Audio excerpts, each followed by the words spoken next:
Hello, my name's Juanita. I came to Mossburn 37 years ago now, not with any intention whatsoever of doing anything but continuing to run a very small equine charity.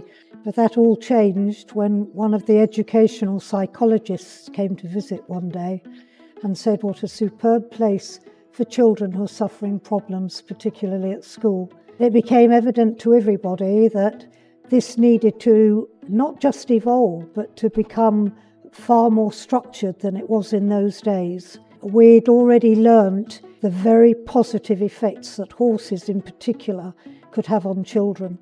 We've since learnt that it's not only horses, it's goats and it's pigs and it's rabbits and it's guinea pigs and it's tortoises and it's all sorts of things.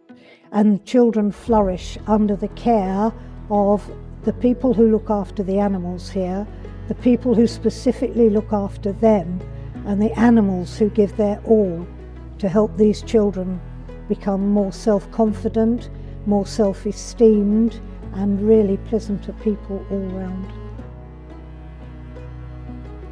Hello, I'm Sienna Dove. I found Mossburn through a Facebook post from their Monday group. My name's Ethan. My mum came across the summer club for Mossburn and I decided to sign up for it.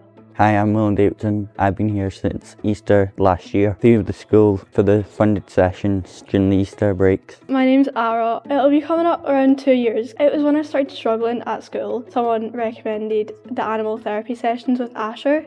I came to see how it would be and then I just stayed.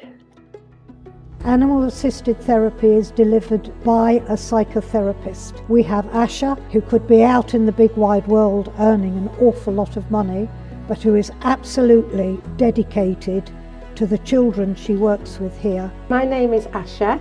I guess the best way to summarise what Mossburn is, it's a place of safety both for rescue animals and humans.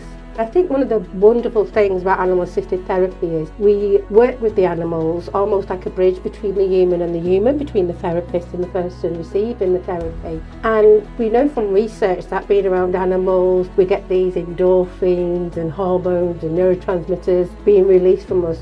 But the beautiful things about it is that the animals receive that as well. They have that same experience where they feel good, they feel happy, or they feel calm. So it's a really a collective way of working together. Because we're out in the open and because they've got this lovely animal that's making them feel safe and secure as well, we've noticed that they're much more willing to open up and have those conversations that in other environments they might find quite challenging.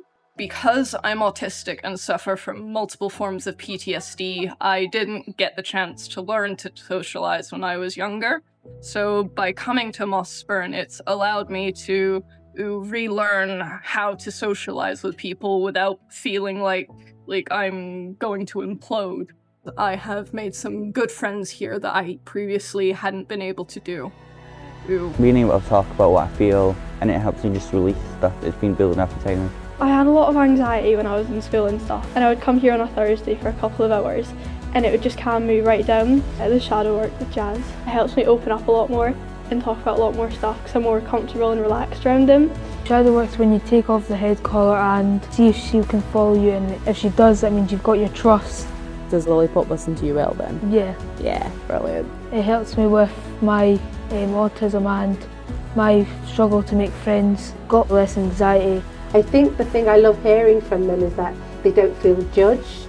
They can make friends here with the animals. People give us feedback about how they've got more confidence, how they've got more self-belief, self-awareness, how they are surprised how much courage that they have to cope with difficulties. That just makes me so happy when I hear that.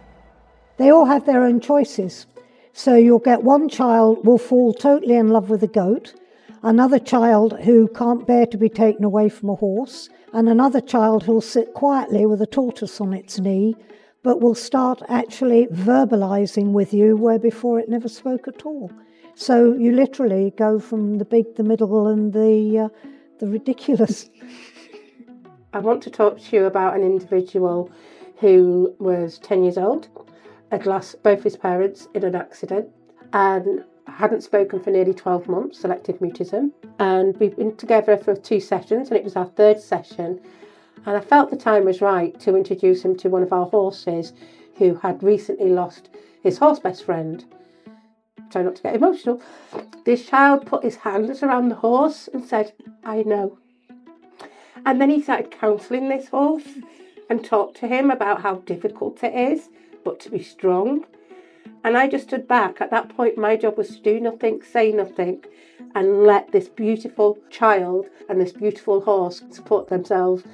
The animal assisted therapy is one-to-one, but they're in groups, so they'll talk among themselves and they'll bring their problems to the fore, whereas when they first came here, they wouldn't talk to anybody about anything. And now they can verbalise with their peers, which is also very, very beneficial. They learn we're not alone. Is that your friend trying to eat your Yeah. answer? It's not for He's kids. cheeky. Not for kids.